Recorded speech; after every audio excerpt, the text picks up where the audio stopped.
Vamos a iniciar, ya quedamos un poquito tarde de minería, todo es muy minucioso, como buenos ingenieros que llevan este edificio, hay que respetar los tiempos. Nada más un anuncio antes de ya comenzar la mesa formalmente, y es que al final tenemos la oportunidad de tener firma de ejemplares con Juan Villoro aquí mismo, cosa que es atípica en la feria, pero es lo bueno de ser el último horario de la noche, así que lo anunciamos por si quieren aprovechar de comprar el ejemplar, si salen convencidos y emocionados después de esta jornada, aquí están los libros y pueden aprovechar para firmarlo.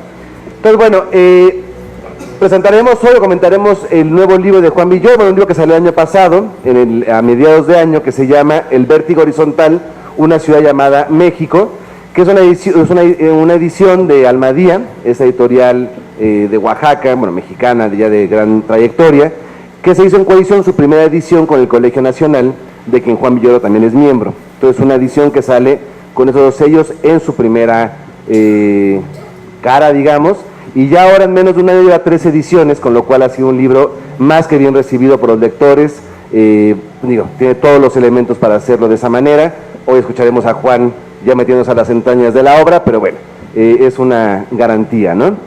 El Vértigo Horizontal, ya nos contará Juan, pero surge, es una recopilación, una reestructura, una reelaboración ya como obra armónica de crónicas escritas por Juan en más de 20 años.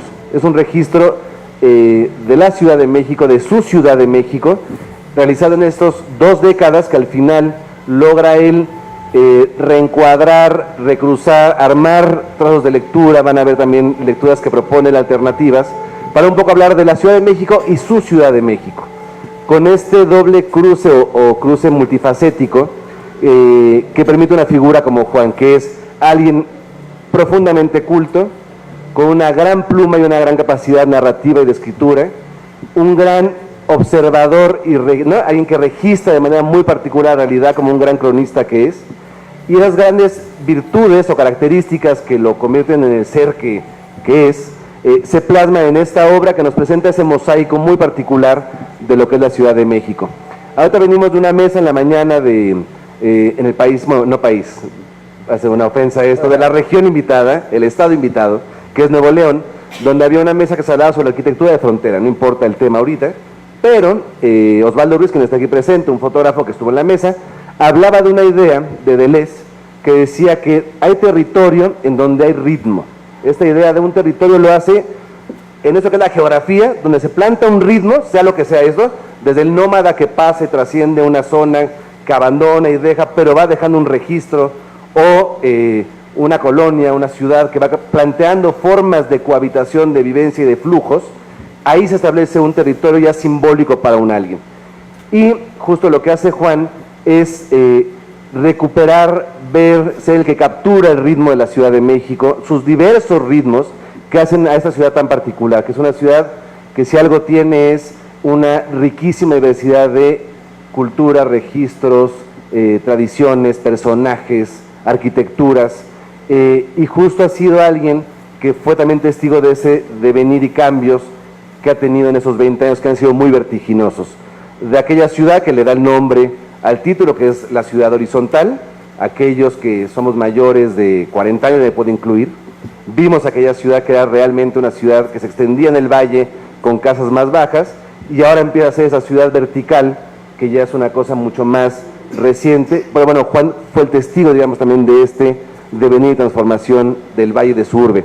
Entonces, bueno, esta obra, ya nos hablará Juan, incluye, les digo, cerca de 40 crónicas, donde habla de aspectos tan diversos como pasajes muy personales de, como el último recorrido con su abuela, o cosas de su historia con su hija, o su historia de cómo se volcó a las calles en los sismos que ha tenido esta ciudad, así como ya pasajes de narrar o dialogar con otros cronistas o historiadores de la ciudad, y un poco también el aportar esa luz desde su propio punto de vista, así como, bueno, distintos edificios, la idea de la ciudad subterránea que yace bajo nosotros, en fin, ya ahorita nos hablará un poquito más del contenido del libro.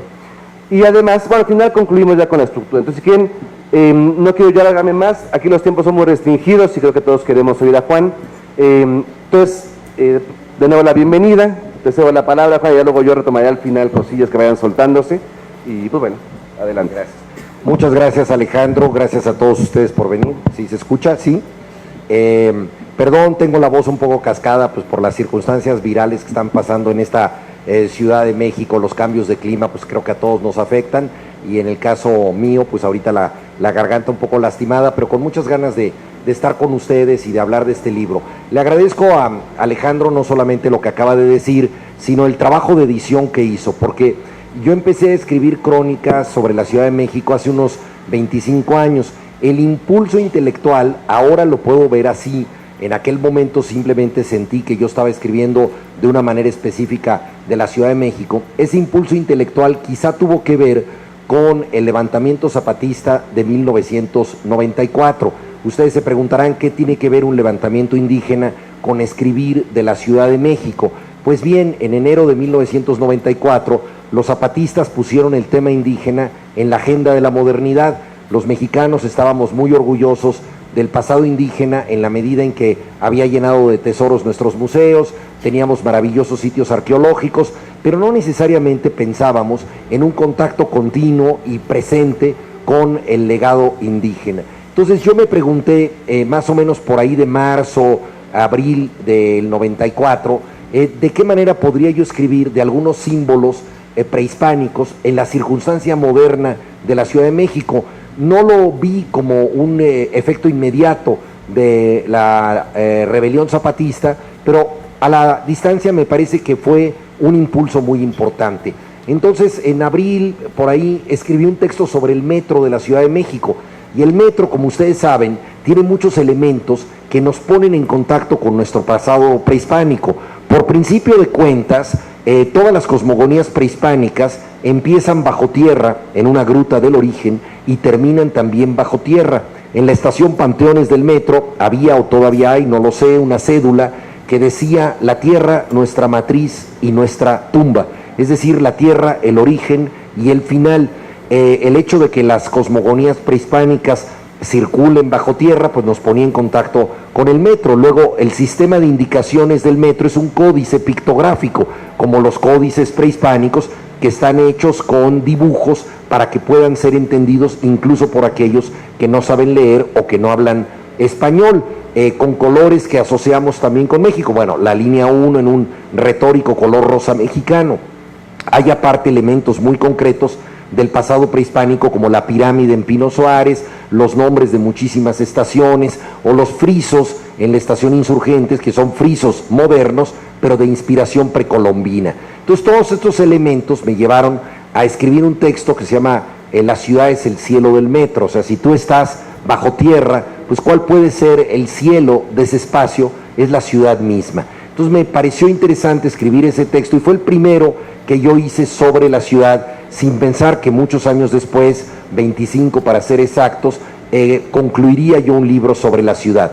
Hace aproximadamente unos 8 años me di cuenta de que tenía entre manos ya suficientes textos como para pensar en un libro de la ciudad, pero estos textos habían crecido más o menos con el mismo ritmo y el mismo desorden de la Ciudad de México. Desde el punto de vista de la estructura, se parecían demasiado a su tema.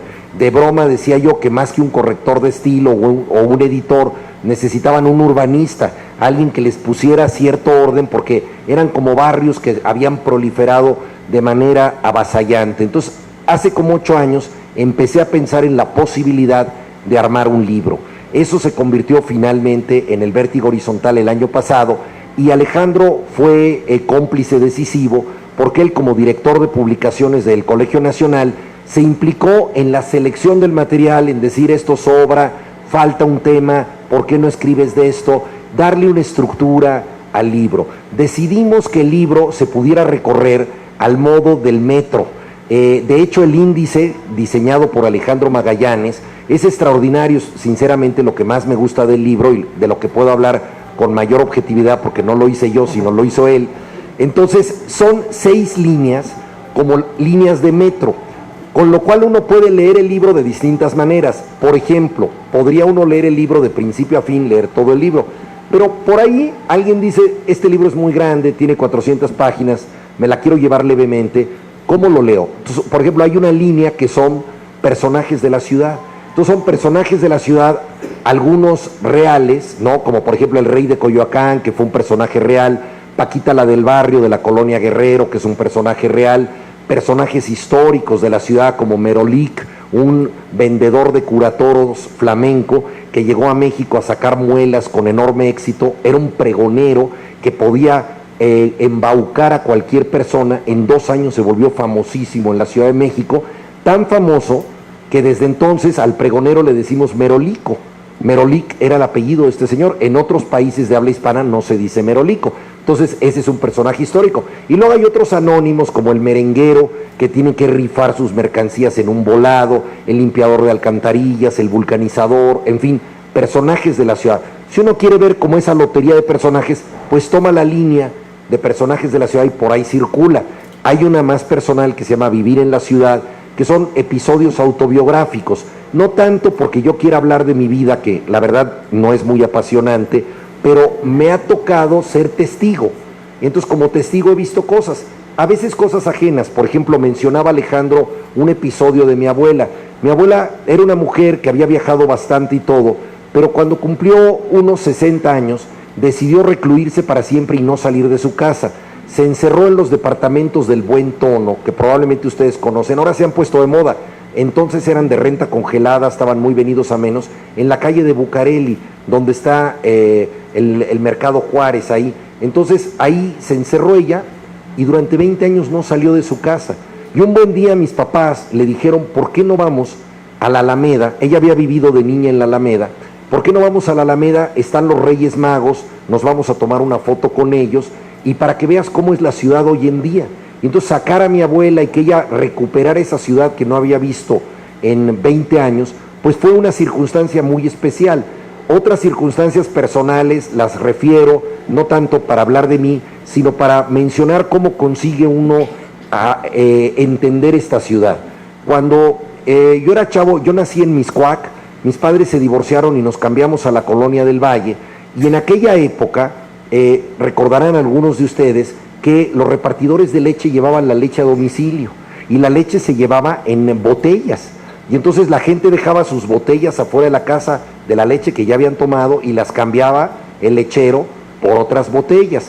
Claro, los lecheros llegaban, digamos 9:30, 10 de la mañana, cuando ya el señor de la casa se había ido y estaban las señoras que atendían al lechero. Corría el rumor de que a veces el lechero se entretenía demasiado tiempo dentro de la casa. Y por eso se decía, cuando no se sabía quién era el padre de un hijo, que era un hijo del lechero. O sea, el lechero tenía una fama erótica impresionante. Y entonces, naturalmente, pues el lechero lo veíamos con enorme respeto, ¿no? Llegaba a la casa. Si además, cuando eres niño, pues tu bebida favorita es la leche, todos dijimos, increíble. Y había una pequeña compañía que yo tuve la suerte de conocer a los que habían sido sus herederos, pero que ya no existe, con un nombre inolvidable, porque esa compañía se llamaba El Olvido. Y entonces esa compañía decía Encierro Colonia Lechería. Yo me imaginaba que el encierro, o sea, donde llevaban el camión al final del recorrido, la Colonia Lechería, pues era un lugar donde estaban todas las vacas y se hacía la leche, como el mundo mágico de la lactancia, ¿no? Y entonces un amigo mío, Jorge Mondragón, y yo, nos metíamos al camión del Olvido y el chiste era que no nos descubriera el lechero, pero tarde o temprano en alguna colonia se daba cuenta que estábamos ahí escondidos, nos bajaba del camión y decía regrésense o váyanse a donde sea. Y entonces nosotros teníamos que regresar al punto de partida, la mayoría de las veces sin tener dinero y sin saber dónde estábamos. Y entonces esta manera de conocer la ciudad, que fue una manera fragmentaria, accidental, pienso que de alguna manera sigue siendo el método de conocimiento que yo tengo de la ciudad, porque esta ciudad es tan grande que ni siquiera el más laborioso de los taxistas ha estado en todas sus calles. ¿Cómo podemos conocer verdaderamente la ciudad? Entonces yo me siento muchas veces como en ese camión lechero, de pronto me bajan en un lugar y ahora le regresa, pues no sé ni dónde estoy, a ver cómo le hago. Esa sensación de desorientación creo que define mucho al chilango. Y eso me parece que digamos, me gustó compartir esa experiencia, porque tiene que ver con la forma, la dinámica en que más o menos vamos entendiendo la ciudad. Hay otras líneas de traslado, son 6, que son, por ejemplo, los sobresaltos, las cosas que nos han pasado en la ciudad, que pueden ser desde cataclismos como el terremoto, hasta los asaltos, el crimen, otras circunstancias difíciles de la ciudad. Otras son las ceremonias, el gusto que tenemos por el grito, por ejemplo, ¿no? Que vamos a dar el grito. Y la verdad es que no es que seamos muy patriotas el 15 de septiembre, no es que queramos reclamar que nos devuelvan Texas, los gringos, o sea, no es que tengamos una conciencia muy reivindicativa, simple y sencillamente nos encanta estar juntos y el pretexto es el grito. Entonces vamos a decir viva Hidalgo, vivan los héroes que nos dieron patria, y vamos a las plazas de la ciudad y nos la pasamos bien. Entonces, bueno, esta ceremonia es importante. Hay otras, como por ejemplo la Semana Santa en Iztapalapa, que reproduce la pasión de Cristo. Durante todo un año la gente de los 8 barrios de Iztapalapa se prepara para esta ceremonia. Hay alguien que va a cumplir el papel de Jesús, es alguien que tiene que ser soltero, con una vida moral intachable, es alguien que realmente se está preparando de manera mística y religiosa para este cargo, y se reciben cerca de 8 millones de personas el día de semanas o durante la Semana Santa en Iztapalapa. Entonces, bueno, el libro está hecho, digamos, de cosas que conozco de primera mano, porque yo he vivido eso, lo he visto, y cosas que he investigado, cosas que me quedan un tanto lejos, pero que definen esta ciudad, algunas de ellas de manera muy dramática, como por ejemplo el caso de los niños de la calle, que es una de las historias más estrujantes que se viven en esta ciudad, por tener un clima bastante benévolo, porque la gente es bastante generosa con los niños de las calles, que les da ropa, que les da alimento, han podido vivir ahí, pero es una vida totalmente en riesgo y que conduce a circunstancias terribles que yo documento a partir de sus propios testimonios.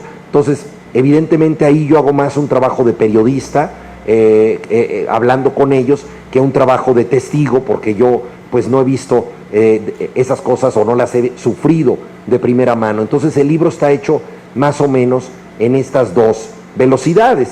El título del Vértigo Horizontal tiene que ver con la circunstancia de que esta ciudad era una ciudad bastante baja, era como una marea de casas bajas. De hecho, aquí hay una foto de Pablo López Luz, que es una foto que no sé si está tomada desde el Cerro del Chiquihuite, me parece que sería la perspectiva, y que se ve la Ciudad de México como un océano de casitas interminable, ¿no? Normalmente uno piensa que el vértigo es algo que ocurre hacia abajo, o sea, nosotros vemos el abismo y nos mareamos, pero muchas veces cuando una extensión es enorme en el plano horizontal, también puede producir vértigo. Fue lo que pasó con un escritor francés, Drieu de la Rochelle, que llegó a Argentina. Borges lo conoció, platicaron, y de inmediato a este francés lo llevaron a La Pampa. La Pampa es extensión infinita de tierra plana, donde no hay lugares de referencia, no hay un cerrito para orientarse, es todo plano, plano, plano, plano. Le preguntaron a este francés, ¿qué le parece La Pampa? Y él, con esa facilidad conceptual que a veces tienen los franceses, de inmediato dijo, es un vértigo horizontal. Y Borges dijo, no puede ser, o sea, yo llevo 30 años tratando de definir La Pampa, y este desgraciado acaba de llegar, está todavía mareado, ve esto y dice el vértigo, y es eso, es un vértigo horizontal. Me pareció que era una expresión que se prestaba mucho para la Ciudad de México, sobre todo para la Ciudad de México que hemos vivido antes de Miguel Ángel Mancera. O sea, la verdad, porque la Ciudad de México tuvo en 1956 la Torre Latinoamericana, que muchos de ustedes recordarán, durante mucho tiempo era el único edificio elevado. Luego el llamado Hotel de México, que se convirtió en el World Trade Center, el Pantalón en Santa Fe, y así sucesivamente, la Torre Mayor, pero se iban contando los edificios. La unidad Nonoalco-Tlatelolco era una unidad habitacional hecha por el arquitecto Mario Pani, que era bastante elevada para la época, pero eran excepciones. Y de pronto la ciudad se ha redensificado, es decir, la época horizontal de la ciudad parece tener sus días contados. Entonces era una de las circunstancias para decir, bueno, escribo el libro y ahora tiene un punto final. Otra circunstancia, que son como 50 años más o menos de vida en la ciudad, otra circunstancia era que la Ciudad de México era el DF. Era el DF y le decíamos Ciudad de México como apodo, ¿no? Incluso, bueno, muchas veces en provincia, muchos de ustedes habrán estado, está alguien en Guanajuato y dice voy a México. O sea, obviamente Guanajuato pertenece al país México, pero decir voy a México quiere decir voy a la Ciudad de México. Es decir, la ciudad de alguna manera sustituía. Pero eso era un apodo, por eso los académicos de la lengua aconsejaban poner ciudad con minúscula, porque no era el nombre oficial. Bueno, la Ciudad de México, como saben, ahora ya tiene su constitución, antes era un distrito federal y ahora ya es un estado con todas las garantías que tiene. Por lo tanto, tuvo que tener una constitución. A mí me tocó ser parte, y ese es uno de los capítulos, de el equipo ciudadano de 28 personas que hicimos el borrador de la Constitución, un borrador de nuestras ideas de cómo debía ser una Constitución, pero luego esto tenía que ir a dar a la realidad, es decir, a los diputados, ¿no? A los 100 diputados constituyentes, que fueron los que decidieron realmente qué se hacía. Ahora, del borrador que hicimos nosotros, según calculó Alejandro Encinas, pues casi el 75-80% quedó, de modo que también ese es otro corte en la ciudad, ¿no? Una de las cosas más interesantes, y aquí lo consigno, de las discusiones en el borrador, y me parece eso central, es lo siguiente: ¿quién califica como habitante de la Ciudad de México? ¿Quién podemos decir nosotros que es un chilango legítimo? Y la decisión, que me parece muy importante porque es una decisión ética, es la siguiente: cualquier persona que esté en la Ciudad de México es habitante de la Ciudad de México. Por el solo hecho de estar aquí, tiene las garantías y los derechos que debe darle esta ciudad. Es decir, la ciudad debe ser un espacio civilizatorio, un espacio de protección. Por supuesto que esto es un ideal, porque puede ser que esa persona viene de provincia y a la pobre la asaltan, ¿no? Y bueno, pues no es la mejor bienvenida que le podemos dar en esta ciudad, pero en un sentido amplio respecto a las leyes, pues eso es lo que se garantizó, y me parece que eso es muy importante. O sea, las ciudades se erigieron como espacios de convivencia. Aquí yo refiero una historia que es muy hermosa, que es una historia de Borges, que se llama Historia del guerrero y la cautiva. Y es la historia de un bárbaro que no conoce las ciudades, es un hombre que ha vivido en las estepas de Europa, es un cazador nómada, que se une a unos ejércitos nómadas para ir a destruir las ciudades europeas. Y llega a la ciudad italiana de Ravenna en el siglo XIV y ve una ciudad extraña para él. Y antes de participar en la batalla, él dice: yo quiero saber contra qué voy a luchar. Entonces, en la noche, cuando los ejércitos están descansando, se cuela a la ciudad y avanza por esas calles.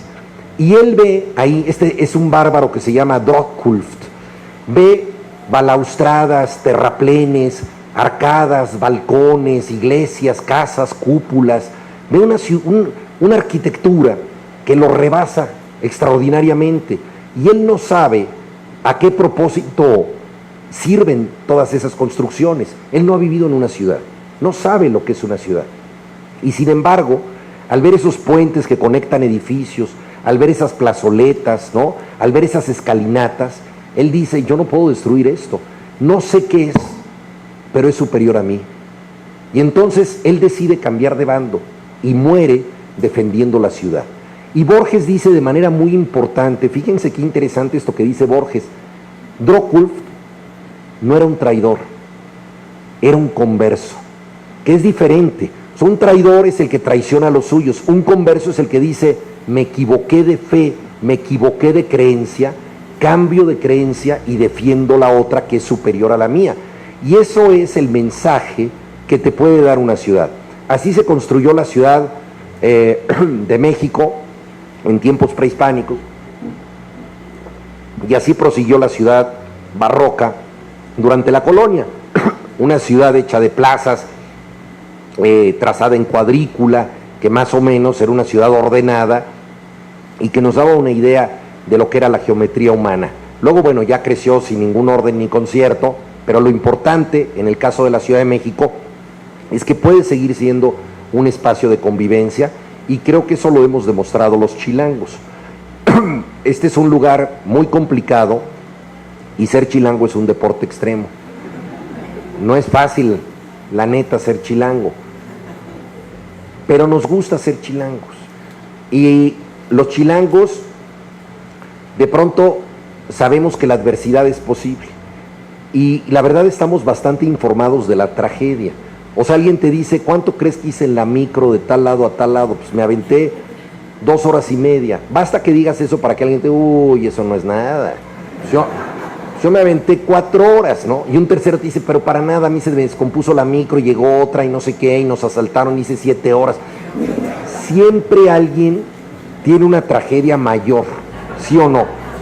Si dices, a mí este año me han asaltado 2 veces, pues te ha ido súper bien, ¿no? ¿De qué te quejas, no? Así ya de plano, en una reunión dice, bueno, no más de 2 asaltos por persona, porque si no, no acabamos la discusión. Ahora, tenemos problemas y los conocemos. Y sin embargo, nos gusta seguir aquí. ¿Por qué pasa eso? ¿Cuál es la energía que nos da esta ciudad? Y sigue llegando gente a esta ciudad, de otros lugares. La mayoría por ejemplo, yo soy la única persona de mi familia que nací en la Ciudad de México y vive en la Ciudad de México. Los demás o no nacieron aquí o ya se fueron a otro lado. Pero muchos nacemos y nos quedamos y otros siguen viniendo de fuera. En el libro menciono una cosa que escribió Carlos Monsiváis, que me parece muy interesante, que dice que el chilango es post-apocalíptico. ¿Qué quiere decir esto? Quiere decir que el chilango, cuando ve señales preocupantes de deterioro, no piensa, újule, yo me voy de esta ciudad porque la cosa se está poniendo dura y me voy antes de que pase algo terrible. No, cuando vemos que se cayó un edificio, cuando vemos que la contaminación está terrible, cuando nos enfermamos con gripes cada vez, con virus más robustos, etcétera, nosotros decimos, bueno, la verdad, estuvo duro, pero la libramos. Ya, como que ya pasamos por la tragedia, y a eso es a lo que se refiere Monsiváis del post-apocalipsis. Estamos más allá de la tragedia. Obviamente este es un engaño colectivo, hay señales difíciles que tenemos que atender de los riesgos de vivir en esta ciudad, pero de alguna manera consideramos que las tragedias van a poder ser superadas por nosotros. Y en buena medida eso explica, por ejemplo, la energía social que se despertó después del terremoto, que fue algo verdaderamente singular. Fue terrible el terremoto de 2017, ocurrido el mismo día, 19 de septiembre, que había ocurrido el terremoto del 85, pero más sorprendente que esa coincidencia fue la reacción de la gente, la capacidad de resistencia, ¿no? Yo escribí entonces un texto que se llama El puño en alto, con el que termino el libro, porque yo les decía cómo ponerle punto final a un libro sobre la ciudad si la ciudad es inagotable. Entonces dije, bueno, voy a captar los últimos 50 años de expansión horizontal, ahora que la ciudad se está volviendo vertical, voy a captar el paso de lo que fue el Distrito Federal a la Ciudad de México, ya formalmente con su nueva constitución, pero también quiero dejar un punto final que tenga que ver con la naturaleza, y ese punto final no lo puse yo, se lo puso el terremoto.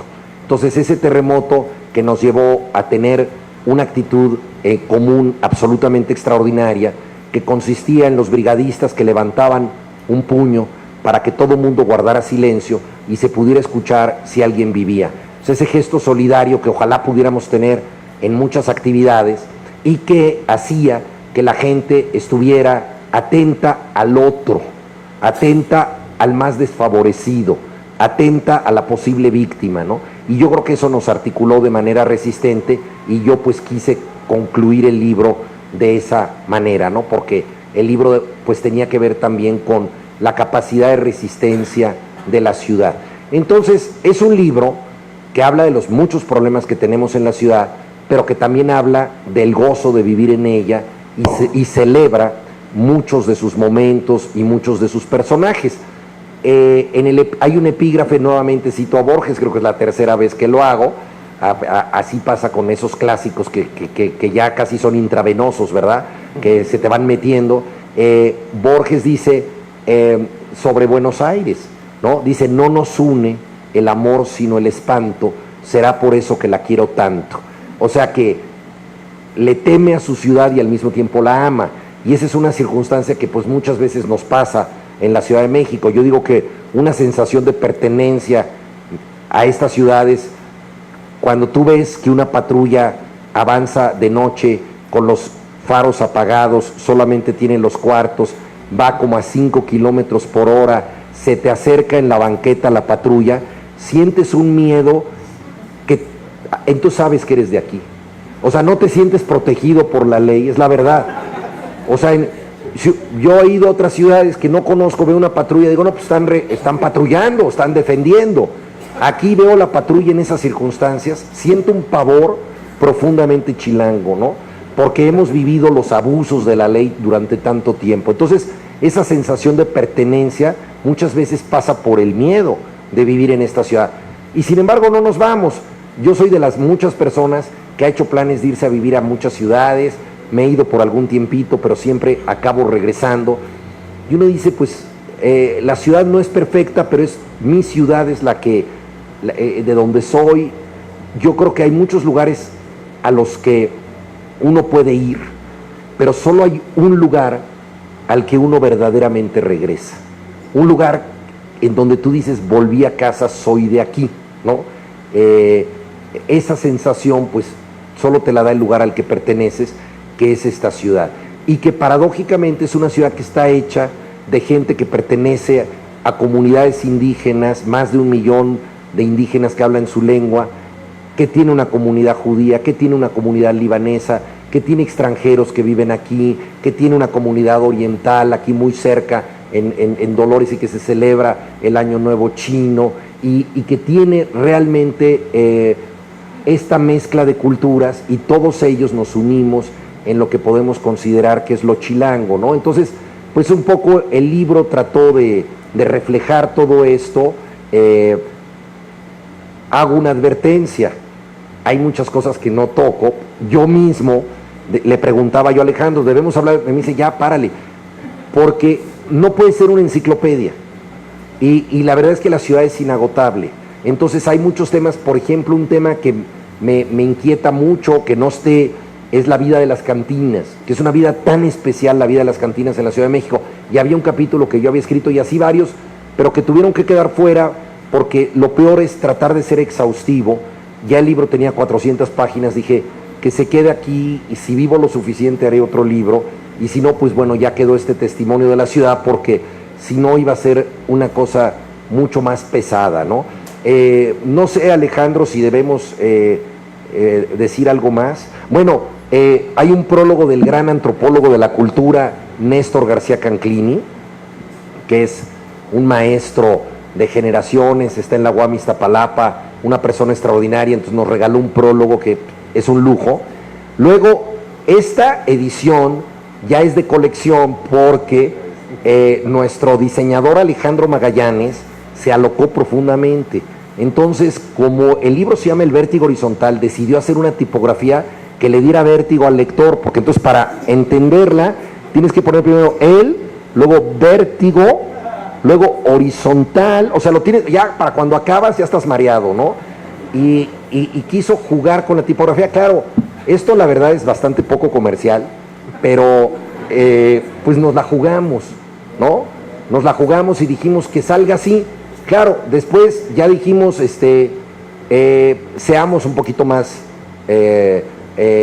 digamos, formales para los lectores del futuro, que no hayan venido a presentaciones, que no sepan de qué se trata el libro. Y entonces ya la nueva edición que salió ya tiene enderezadas las letras, con lo cual esta ya quedó como edición de colección, ¿no? Hay una foto de Osvaldo Ruiz aquí presente, porque hay muy buenas fotos de la Ciudad de México.